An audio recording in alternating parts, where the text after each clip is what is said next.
Hey garden friends, welcome on back. And yes, this is the second half of the weekly garden tour. It got so long that I thought, okay, I need to do this a little differently.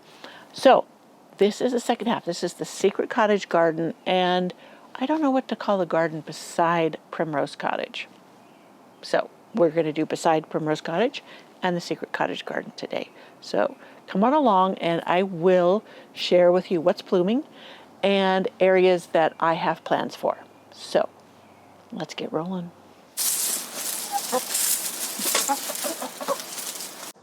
Let's walk on down to the Secret Cottage garden. We'll take a real quick peek on the other side of Primrose Cottage and show you what's going on there. I do need to weed eat the path. It gets to the point where I can no longer pull the weeds. I don't have time. So I just weed eat them down, the ones that are in the path. And then I was thinking I might plant one of my Japanese maples back here, but it's kind of a hot spot. So I don't know. I could also find something else that would do well in the heat, and it gets part shade. Look at this. Look at that one, that Aquilegia. Isn't that beautiful? So, yep. Back here is my stackable place. Now, I have the idea that I will take down that arbor and I will clean up this space back here and make it usable for planting. There's a bunch of larkspur we're getting ready to bloom, and I have my compost bin back here, but I can put that in my chicken pen. So I can then utilize this space much better. And that's another weed eating nightmare down there I need to tackle, but I do have roses and some of my iris I put down there, and they're actually blooming. So that is an unused space basically that I can expand to, and I will try. So along here, this rose has always done beautiful here, so here it stays. Another of the Aquilegias. Isn't that gorgeous, that color? More self-seeded foxgloves, and there is also some Monarda down in there, and some Roseanne geranium. This climbing rose, I need to stake it up, and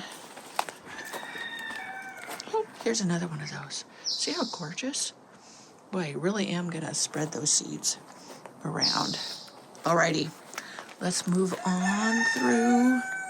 So back here, this is the stuff to fix my hose, my real hose, because I let it, I hadn't drained it early enough, and a freeze busted portions of it, so I need to fix that. And here's the box of the parts. I plan on getting to that. So my entrance, still haven't removed this pot. It's too heavy for me. Have to get my husband out here. I was thinking of planting these pink petunias in here. I have some in here, and I was thinking of adding more, but right now the pansies are doing so beautiful that I didn't wish to disturb it. And I also was deciding whether or not I wanted to continue with the pink or maybe put white with the pink. So decisions. Over here, now, this is my shade garden because this area gets shaded most of the time. And you see my hostas are filling in beautifully. I'm going to move this heuchera, and I am going to plant this area with balsam impatiens from seed, and I will share that with you when I do it, and I'll show how I do it. But they will grow taller than the hostas, and they will have pretty blooms on them. And if I get them in soon enough, they will sprout up and grow before the hostas fill in too much. But I've been collecting different hostas. Look at the beautiful colors. Now, I will link to the video where I planted these last fall. And I need to add soil around that one. And it has the names of them there. And then here's another one that I have that I was going to see if there was room for. So here's the front side of that arbor. I'm thinking of moving. And then I can have access to behind Primrose Cottage to expand my gardening space. And this pot is here because I was thinking of putting one of my Japanese maples there where that wood pallet thing is. And I wasn't certain I wanted to put it in the ground because along that block wall, a retaining wall, is where the gophers really like to tunnel. So far they've left this viburnum alone. This is called Blue Muffin Viburnum. and I kind of try to prune it up in more of a tree form instead of a bush. And anyways, I thought the Japanese maple would do well here, and I have some really, really pretty ones. But I was intending on keeping it in a container to protect it. That's still a debate. I may decide not to do that. I may just go ahead and put it in the ground. So I've got these pretty much filled. I have a bag of raised bed mix to top it off with and get it planted. I may plant a bunch of my white echinacea here and other things that the gophers I know will eat. So down here I put some of my petunias, and I've let those strawberries just roam. Those are the Eversweet, which have the most yummy flavor. Yummy fruit. Look at, here's my HF Young clematis. Isn't it doing great? I'm training it up a trellis. I want it to go up and over. I need to get out here because I see that one is trying to go back to the fence, and I need to put it up onto the trellis. But here's some phlox, and some got smushed down there. I cut it back. That will be fine. It'll bloom, but bloom shorter and bloom later, so it's all good. But the phlox here do great, and the gophers, again, leave them alone. Look at this iris. Isn't this gorgeous? I have another one that's more blue, and it's in an, oh, I think it's blooming. I didn't think it was, and I looked behind me, and it is. So here's the other raised bed. I already have some echinaceas in here, and I've been letting this larkspur just grow up, and some I've trimmed back to bloom later, but this will be just a beautiful bloom really soon. So I've put that one bamboo back there. It's struggling. It didn't like the winter. That was a striped bamboo, so I need to really pamper it. So you can see, well, maybe you can't, but back here's the Bobo hydrangeas, and they just look lousy. They're not liking it here. They didn't like it out front either. So there is, that's not a burning bush. What? Oh, smoke bush tree. And it seems to be doing okay. It too got zapped by that snow. So here's my other red campion. Whoops, just tripped over a brick. Isn't that gorgeous? And this has been blooming for over a week and bringing me beautiful color. And look at these poppies. Aren't they gorgeous? Just beautiful. Now that one back there, the bud, looks like it might be a pink. It seems like when I throw out seeds, I get a lot of, even if it's a mix, I get a lot of these orange ones. They must be the toughest ones, but they're so gorgeous. Now the gophers in the past have eaten these, so I have already settled in my heart that they will disappear. But while I can, I will enjoy their blooms. And that is the iris that smells like, to me, grape Kool-Aid. Some say grape soda, but I think it smells like grape Kool-Aid. Now look down there. That is another one of my panicle hydrangeas, and look how it is just struggling. I don't know if the freeze caused that damage, because it was just doing beautiful, and all of a sudden the leaves look all fried, and I don't know. But that seems to be typical. That one is one of the pinks that's supposed to bloom earlier than others.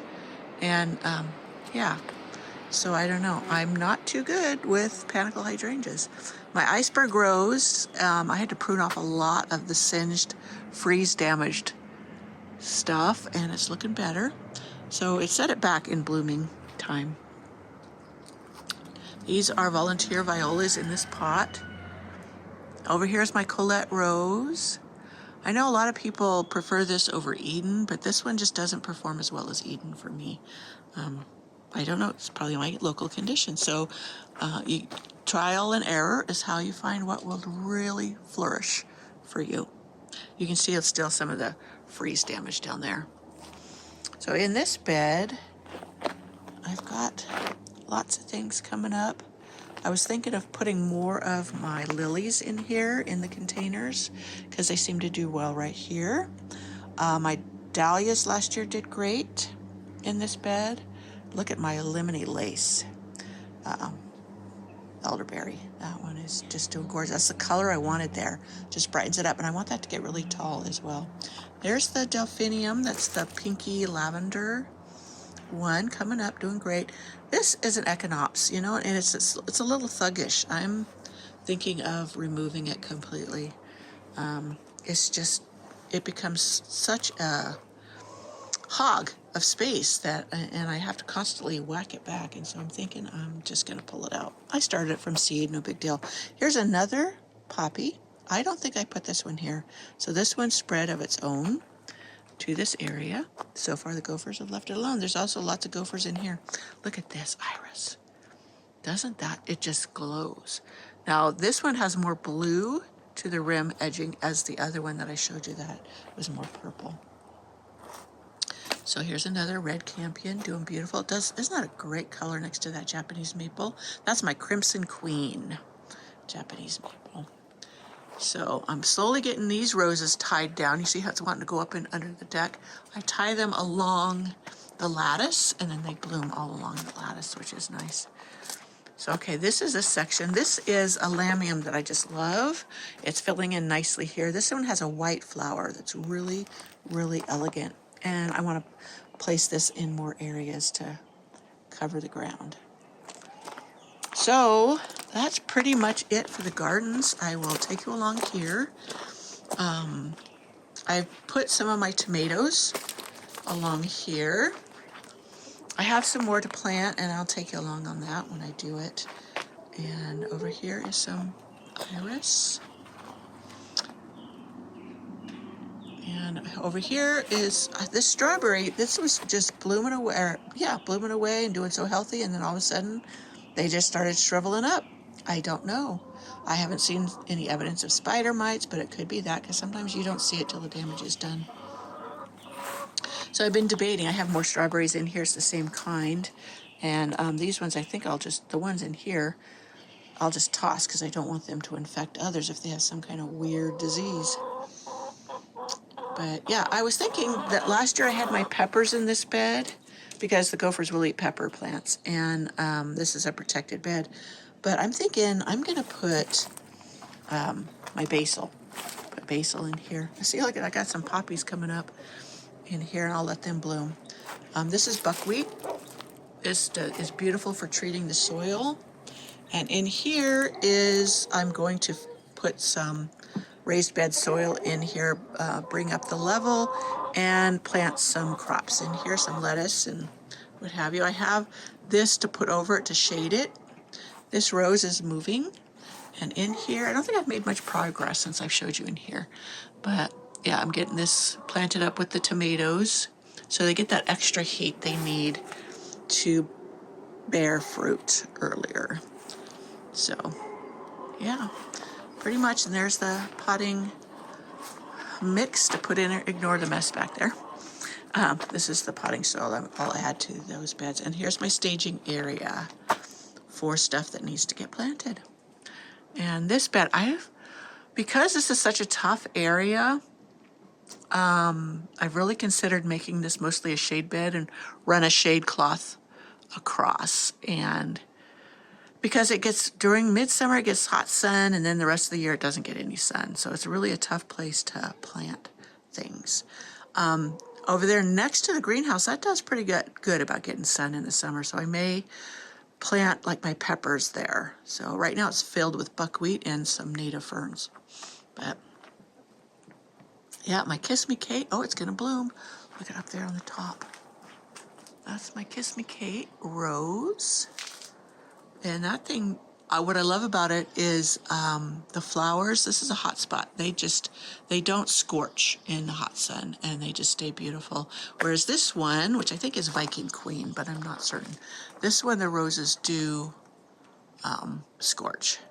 So I was going to move this last fall, and I never got around to it. Is that a ladybug? Yeah. I've been keeping my eye out for the needle-nose beetles that they pierce the rose buds, and then they just decimate the flowers for a while, and then they calm down, and then I can enjoy my flowers. But yep, this whole area really needs to be cleaned out. And I could put, one year I did what I called a Persian garden, and in lieu of water I put lobelia all along here like they do the rill of water. That was really pretty. I could do that because the lobelia can take the sunshade, and then other plants, I should find other plants that can take the sun and shade well. So that's an idea. Alrighty. I think that's pretty much it. And my lady's down there. I've been sprinkling Repels all around because that skunk has been terrible around here. One night woke us up and out of a dead sleep. Oh, I was going to show you. Here's my dahlias. Getting ready. These are the ones that overwintered in my greenhouse. Some in the basement. And I brought them out. Here's one over here. This one I'm saving, even though I got to throw it away because it has gall, because someone wanted to see gall. So I need to do a video showing what gall looks like on the tubers, and then explain why I'm throwing it away. Now these ones seem to be doing okay, but I am going to rinse the soil off of them to make sure none of them have gall before I put them out in the landscape, because I just don't want to have that gall perpetuated throughout the gardens, because I learned that a particular type of gall that dahlias get can be transmitted to roses if you use the same pruners on them and inadvertently don't clean them between pruning. And I don't always. I'm out here and I just deadhead nip and whatever, and I don't even think about it.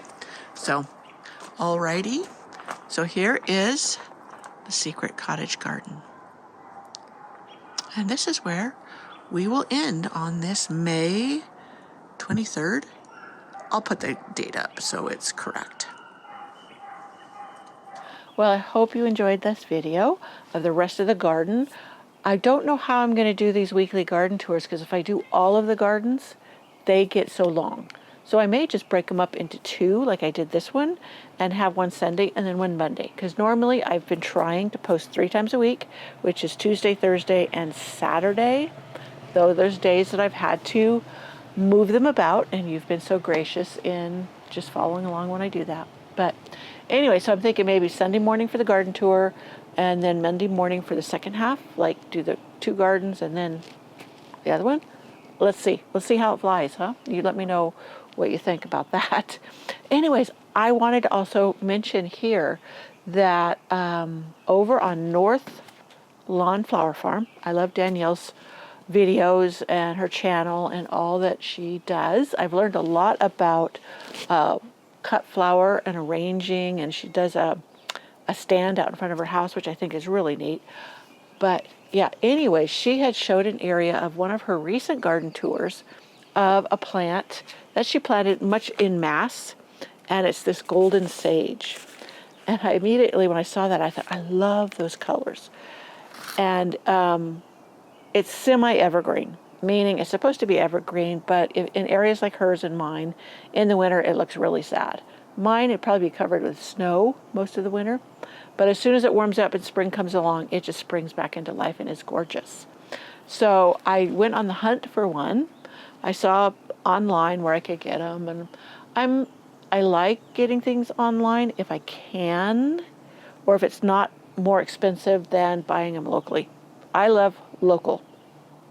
So I was pleased when I went to my local Ace up here, and he had just gotten in a shipment for plants for this weekend, Memorial Day weekend, and you see what was on the shelf, and it was only $4. It wasn't, I think it was $4.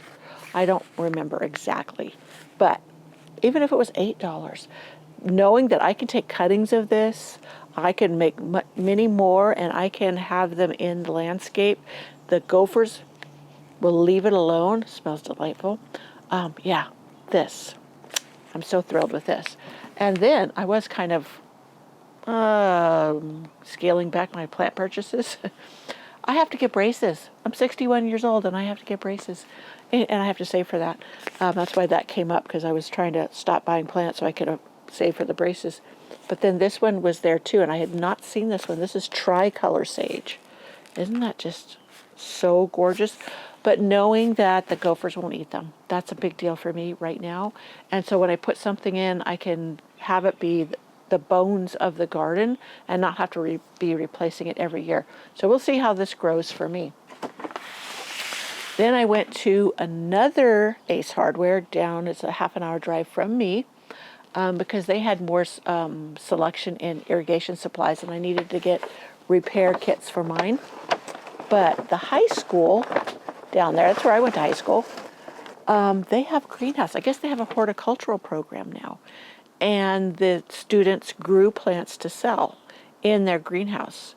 And this was one of them. This is, where's my glasses? I think let me hold it out here. Chocolate velveteen. Isn't that, this is a coleus. Isn't that the most gorgeous thing you have ever seen? Absolutely loved it. And like I said, it was only $4. So I thought I could support the students and get something just gorgeous. I don't think I have this color. I've got more coleus seeds I need to get started myself. And then this sweet potato vine, it's a black one, and it's called Black Heart. But isn't that beautiful?